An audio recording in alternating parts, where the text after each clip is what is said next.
Идел битул, тирән битул, киң битул. Идел суының жырға мыңға әүрілген бұл сыйфатлары Рәсәйнең иң зур елғасының киңлеген генә түгел, татар халкының уй-фикер, моң-сагыш, тарих, хатирәләр тирәнлеген дә чагылдырадыр. Элек-электән Идел буенда яшәгән милләтебез өчен Идел йорт җанга да тәнгә дә сихәт бирүче уртак җир урын булып саналган.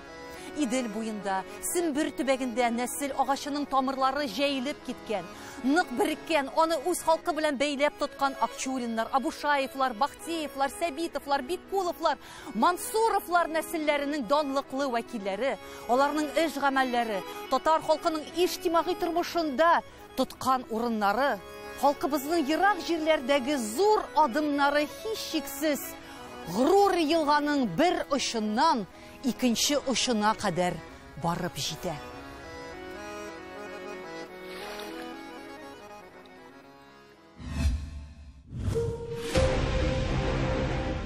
19-нчы гасыр азагы 20-нчы гасыр башы татар иҗтимагый хәрәкәтенең алтын чоры иде. Нәкъ менә бу дәврдә үз халкының якты язмышы өчен зур хезмәт кылган, агарту сәясәтен алып барган, милләтебезне аңлы, белемле, мәгърифәтле итү максатында зур көч куйган әдипләребез хезмәтләренең чәчәк атуы мәгълүм. Тырышыйк, и хас вә гам, һәр көн үзгәрә заман, җитәр, йокламыйк һаман, таңнар атты бәдәвам. Бу зурдан кубып башланган эшне куәтләп әйтелгән Тукайыбыз сүзләре. Илдәге иҗтимагый сәяси хәлләр, беренче рус инкыйлабы, милли азатлык хәрәкәте көчәю нәтиҗәсендә татарларда вакытлы матбугат туа, әдәби тәнкыйть формалаша, профессиональ театр барлыкка килә, матур әдәбиятта тизләтелгән үсеш юлына баса, яңа сәнгатьчә үрләргә күтәрелә. Тукайлар, Исхакилар, Максудилар, Дәрдмәндләр чоры ул безнең тарихыбызда тиңдәшсез һәм башка бер кайчан да кабатланмас дәврләр һәм шәхесләр. Шуларның берсе татар халкының танылган иҗтимагый сәяси эшлеклесе, галим, сәяси төркишелеккә нигез салучы Йосыф Акчура. Күбебез аның Стамбул һәм Сорбонна университетларында белем алуы турында, Мөхәммәдия мәдрәсәсендә мөгаллимлек итүе, Төркиянең беренче президенты Мустафа Кемаль Ататürkнең уң кулы булуы турында хәбәрдәрдер. Бүгенге көндә дә Төркиядә аның исемен урамнар йөртә, аның фәнни эшләрен галимнәр, сәясәтчеләр, җәмәгать эшлекләре өйрәнә, аның сәяси фәлсәфи тәгълиматлары төрки һәм мөселман дөньясының милли мәдәни фәнни мирасы булып санала. Әмма Йосыф Акчура кебек дөнья күләм танылган бөек татарыбызның бездә салынган эзләрен, аның нәсел нигезенең ташларын без үзебез ничек саклыйбыз? Балта остасының юнле балтасы булмаган кебек зур галимнәр тудырган халыкның хәтере чамалы. Несмотря на то, что город разрастался, все-таки удивительно выплывает его не основная, а вот территория татарская. Как? Татары рождены для торговли, это же все знают, Худяков еще сказал. И что получается? Рядом вот здесь вот был у нас торговый район, торговый центр, базар, ярмарки, мельницы, все прочее. Естественно, татары поселились около этого базара, раз они так любили торговлю. Федерация урамы. Бүген Ульян шәһәренең үзәк урамнарының берсе. Кайчандыр ул Лосевай исемендә йөрткән булган. Әмма халык арасында элек шәһәрнең бу өлешен татар бистәсе дип атаганнар. Чөнки биредә гасырлар буе Сембер губернасының данлыклы сәүдәгәрләре һәм сәнәгатьчеләре Галиевлар, Гафаровлар, Акчуриннар гаиләләре төпләнгән була. Этот дом, даже моя мама всегда ходила сюда в магазин, он пожизненно, этот магазин был дом Насибуллы Хамидуллина. Купец, который торговал продуктами. Вот здесь дом Гафарова, купец тоже Гафарова. И вот здесь родился Барри Тарханов, но Тарханов его псевдоним театральный. На самом деле он Барри Гафаров. Он родился здесь. И у него были масса соседей, ребят, которые в начале 20 века заниматься стали театром. Как раз татарский театр только создавался, везде они все это слышали, видели. И вот они с удовольствием создавали массу театральных маленьких групп, репетировали прямо в подвалах своих домов, в своих домах, то есть еще места собственного не было. Но именно вот эти ребята, Садри Булатов и Гарри Тарханов, стали одними из основоположников татарского драматического театра. Это известно. У вас труппа была Саяр, в Уфе еще одна была группа. Но тем не менее, вот они были участниками. таш диварлар, татар милли бизәкләре кунган тәрәзә капка йөзлекләре бу урамның гына түгел, Ульян шәһәренең күркен арттыра, аның тарихи үзенчәлеген раслап, билгеләп тора кебек. Это дом Акчурина. Но Акчурин – родоначальник и негласный лидер всей татарской общины. Это такие люди интересные. У них огромная династия, огромное количество детей. И все они были большими благотворителями. Они очень много сделали для этой общины. То есть они фактически держали не только общину города. Они даже в документах написано: Акчурины – признанные лидеры всей татарской общественности. Они известны своим богатством, своим положением и уважением к себе не только в этой губернии, но и во всей стране и в соседних губерниях. Акчура нәселе язмышы юллар, урамнар кебек туры да, якты да, шул ук вакытта сикәлтәле дә, бормалы да дип бу нәселнең иң данлыклы вәкиле Юсуф Акчура әйткән була. 19-нчы гасырлардан башлап Акчуриннар Сембер губернасының иң бай һәм иң билгеле кешеләре рәтендә була. Аларның нәсел агачы тармакланып, җәелеп үсә, гаиләләре ишле, туган тумашалары күп, нәсел бай була. Сәүдәгәрләр Акчуриннар Сембер губернасының берничә авылында һәм шәһәрләрендә постау фабрикалары, агач, күн эшкәртү комбинатларын тотканнар. Абдулла Акчуринның уллары Курамша, Сөләйман, Яхья һәм Ильяс татарлар арасында беренчеләрдән булып, бөтен Россия киңлегендә постау сату хукукына ия булалар. Курамша улы Тимер Пулат патша тарафыннан тырышлык өчен медале белән бүләкләнеп, беренче гильдияле сәүдәгәр исемендә йөртә әле. Это богатейшие люди, миллионеры. У них только на фабриках работало такое огромное количество людей, 2500 на 2 фабриках основных. Такого количества не было ни у кого в нашей Симбирской губернии.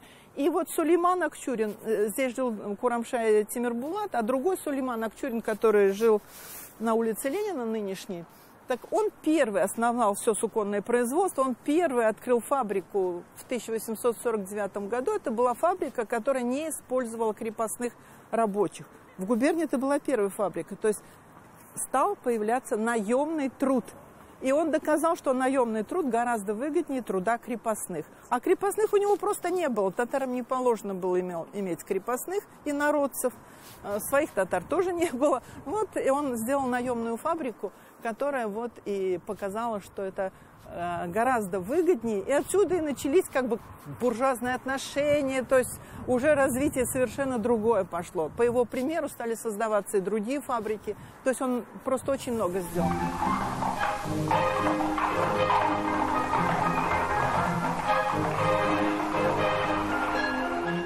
Шәһәрнең бай һәм зыялы рус гаиләләреннән күчергеч алып, Акчуриннар яңаша яшәргә, үзләрен заманча тотарга тырышалар.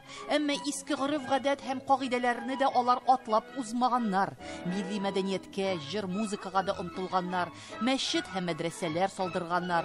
Мәсәлән, фабрикант Хәсән Акчурин укымышлы булып, тарих белән кызыксынган. Аның тимер акчалардан, кулдан язылган иске китаплардан тупланган китапханәсенә тиңнәр булмый.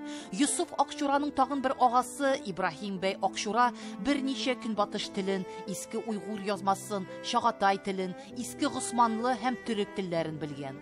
Акчуриннар нәселенең саллы һәм кыйммәте ягыннан бәхәссез кулъязмалар фонды революциядән соң юкка чыга.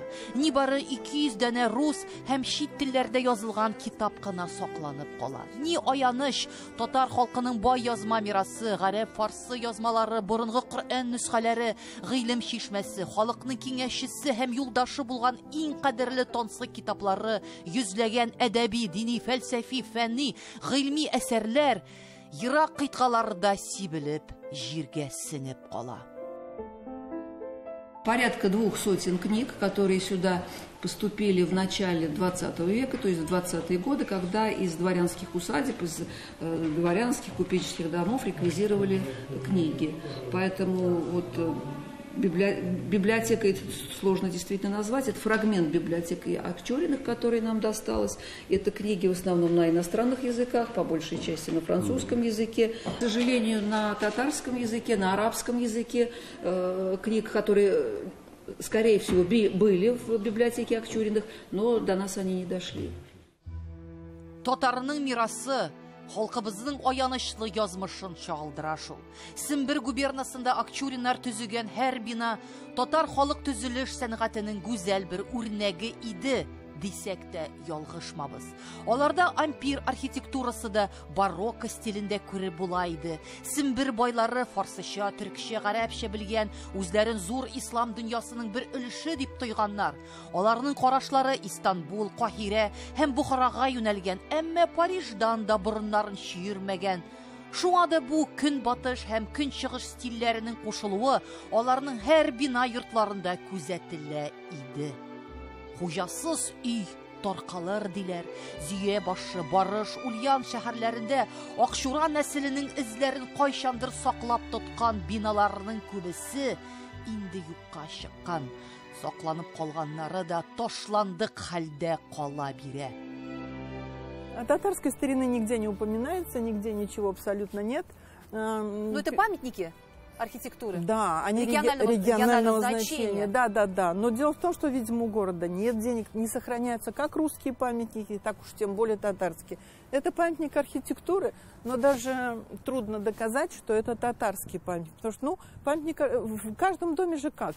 Сначала жили акчурины, после революции национализировали, другие жили. Очень многие дома татары покупали уже готовые, потом в них долгое время жили, потом кто-то у них покупал. То есть пишутся русские фамилии, татар вроде как и нету. Вот там дом Алиева, Хасана Алиева, тоже купца первой гильдии, он меликесский, очень хороший такой, очень, который в Меликесе и в Димитровграде построил мечети, первые соборные. Пишется совершенно другая фамилия этого дома, хотя он сам его построил, сам его жил очень долго, до 13-го года жил, а с 13 по 17 там какие-то другие люди жили. И дом упоминается как их дом, но это не потому, что злой какой-то умысел. Просто вот так вот получилось, что татарскую историю пока надо доказывать. 1853 елда Курамша Акчурин татар мәхәлләсен зурайту һәм берләштерү максатыннан Сембер шәһәрендә беренче таш мәчет салдыра. Әмма 10 елдан соң шәһәрдә зур янгын чыккач, бу мәчетнең шактый зур өлеше янып көлгә әйләнә. Курамшаның улы Тимер Пулат мәчетне яңадан торгыза. Бу мәчеттә бер юлы 300дән артык кеше намаз укый алган. 1931 елда диннәрне чикләү, дингә ышанучыларны үзәрлекләү башлангач, кара көчләр Сембернең таш мәчетенең манарасын кисә. Җәмгыять аруланып, үткәндәге шомлы көннәр йотылып бетсә дә, бу тарихи мәчет әле дә төп хуҗаларына, Сембер мөселманнарына кайтарып бирелмәгән. Бер зданиесен буларын кайтардык. Хәзер ул бездә монда безнеке мәчет. Бу зданиесен дә без алдык. Монда хәзер безнең дини нәзрәтебез. Монда еще үзәге вот монда беренче Семберский безнеке тарихлы мәчетебез. Ул еще пока Фридманнарның нәселләренә принадлежит, но без эшләрне тотындык и иншалла аны якын заманнарда да аны да алырбыз иншалла. Һәм бүгенге дә 90-х годах монда йортыбыз приватизация булды тоже. Но незаконно, оно уже оспаривать харзак и невозможно. Хәзер в настоящий момент без открыли фонд по возврату исторических вот этих объектов недвижимости. Поэтому без анда уже хәзер берничә миллион җыелдык та и хәзер бер татар мусульманыбыз монда килде безгә, что күпме сезгә җитмиде, переговорлар хәзер аның белән алып барабыз. Иншалла, ул да күзгә күренгән, иншалла анда сатып алырбыз. Вообще безнең ниятебез бөтен нәрсәләрне әкрен генә алырга, кайтарырга и барышында понятие безнең ислам динендә вакф. Алсак аларны вакфка бирсәк, шул кемнәр анда арендамы, кемнәр утырганнар, кемгә дә интерес не сдевая, пусть алар развиваются. Чөнки булай бөтенләй югалырга мөмкин бит, әйме? Инде әкренләп инде югала бара. Андыларыбыз, объектларыбыз, к сожалению, югалдылар, уже безвозвратно Барыш районнарында бар, Тимошкинда бар, анда шундай югалдылар, но без бүгенге пока булай не позволяем ситуацию контролируем, альхамдулилля шикер. Безусловно, у нас более 1400 памятников в целом по области.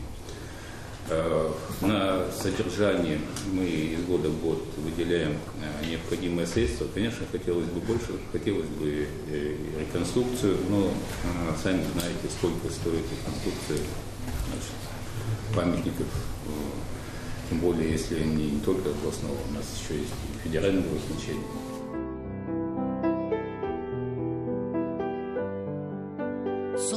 елларда һич бер ремонт мазар күрмәгәнлектән, шактый нык тузган, түбә калайлары тутыгып, күп җирләрдә тишкәләнгән, нигез бүрәнәләре, тәрәзәләре чалышкан, картайган, тузган, кирәкмәгәнгә табылган йортларда икенче үлчәмдәге дөнья кебек.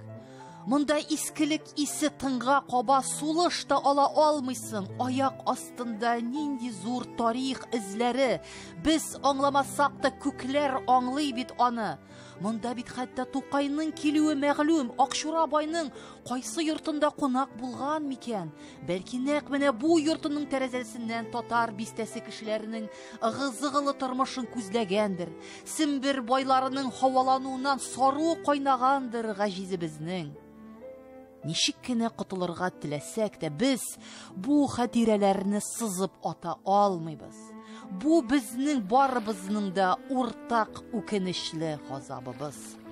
Ничә еллар бу битлек астында яшердек без бу серебезне. Әнә, шит җирләрдә шәнти бармак ошы хәтле мирасларын ничек кадерләп саклап тоталар.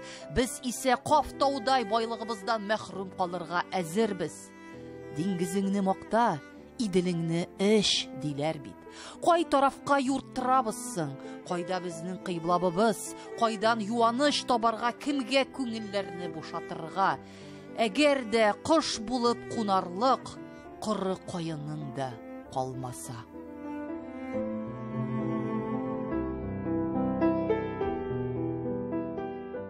Татардың езінде нуры бар деп әйтәм мен. Менә татар егетләре күрәсез инде. Алайса бер нәрсә эшләп калдырмакчы була, үзеннән соң я бакча салып, я бер нинди хуҗалык ачып, ызба салып калдырмак кирәк, саат үстермәк кирәк. Безнең ясалган татар егете туып үстеме башта салырга, эй салырга, өйләнергә башта, анар эй салырга, малай үстерергә, и сад ясап калырга.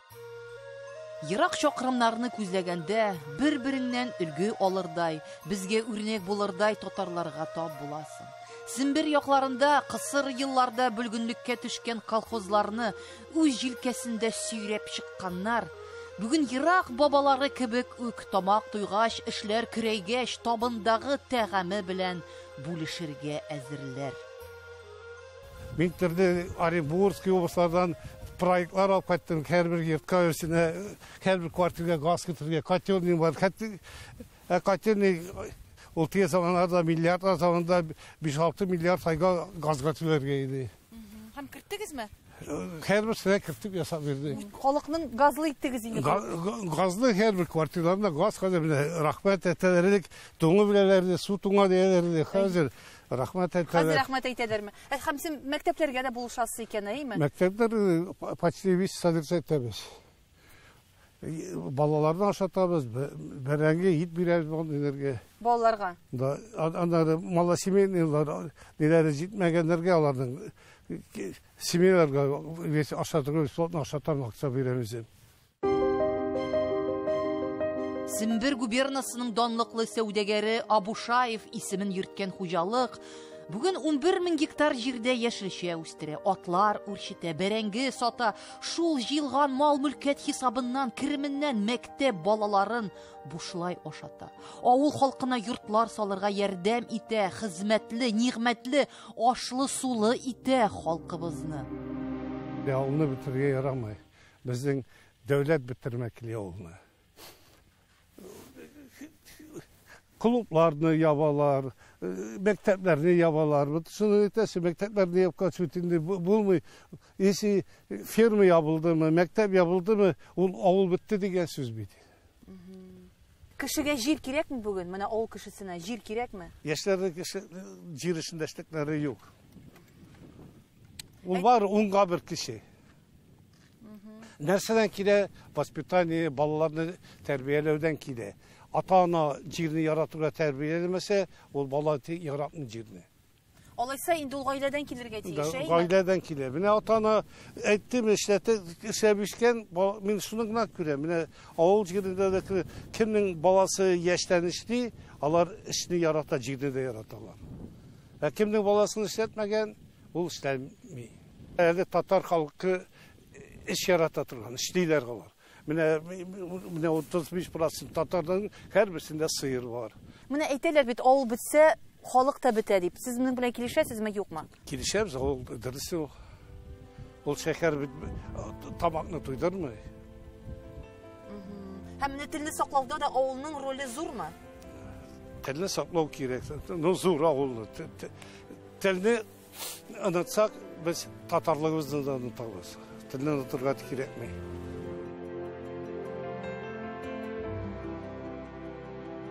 Революцияга кадәр мәшһүр сәүдәгәр Абушаев биләмәләре булып исәпләнгән яңа Бирючевка авылы җирләре бүген ышанычлы кулларда дип әйтсәк ялгышмабыз. Аларның кылган гамәлләре күңелләрдә ихтыярсыздан соклану, катнаш, гаҗәпләнү һәм дә үз милләтең белән горурлану хисен уята.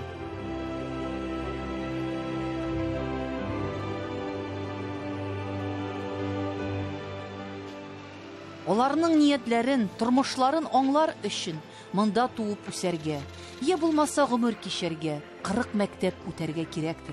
Абушаевлар, Акчуриннар, Бахтиевлар дәвамчылары бүген бу төбәкнең икътисадына үзләренең зур саллы өлешен кертә.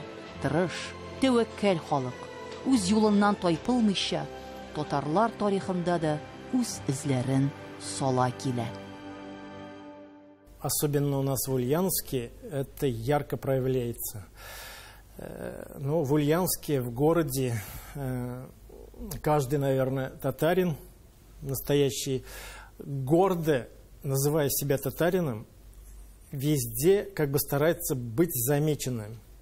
Не только своими делами, но и своей одеждой, своим поведением. Поэтому, если вот сегодня я был в мечети, и многие бабаи сидели в таких наших френчах и нашего производства. И это тоже ваш вклад? Да, да. В будущее, в культуру, в историю своей нации? Да. Вы гордитесь вообще своей нацией? Ну, в Ульяновске нас татар очень много, и к нам, не знаю, относятся, наверное, особым уважением, так как многие выходцы вот наши татары, руководители предприятий и многие дела серьезные, значит, по их руководству проводятся. Поэтому, не знаю, к нам относятся в Ульяновске с огромным уважением.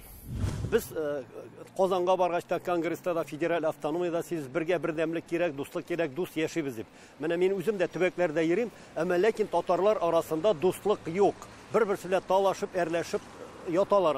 Ammo men aytayım, kustimasin endi bizning Ulyanovsk өлкәсендә Allohga shukr biz u narsani joyiga saldik. Bundan bir 10 yillar ilk bizning muftiyatda bizning bilan Tatar madaniyat үзәгидә Umid gazetasida bizning TNV kanalida, anlasın biznes klub Simbirdə biz bütünübüz birgə mənə jiyilişib, özümüzgə plan qırabız. Mənə dini məsələlər bolsa bizim müftiyətə çağıralar, anda jiyilabız, şu uyuşma җитәкчеләре həm planlar qırabız. Kim нәрсә üçün cavab bирә.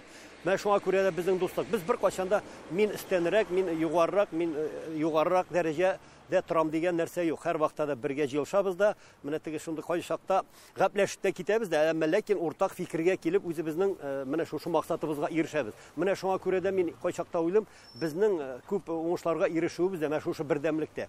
Менә күп мең нәсилләр дә күп төбәкләрдә ул бердәмлек юк бездә. Менә безне шушы нәрсә бетерә дә. Аллага шөкер, бездә ул нәрсә юк. Шуңа күрә эшләребез уңай.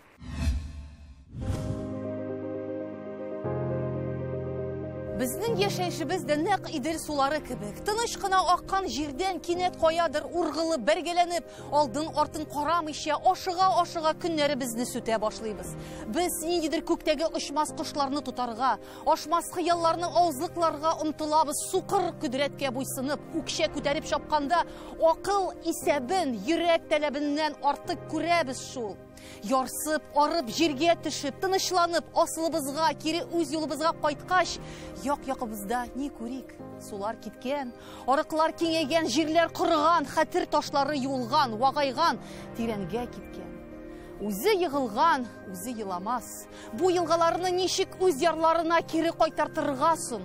Моның өчен һичшиксез Иделдәй фикер куәте, йөрәк тәвәккәллеге, рух ныклыгы кирәк булачак.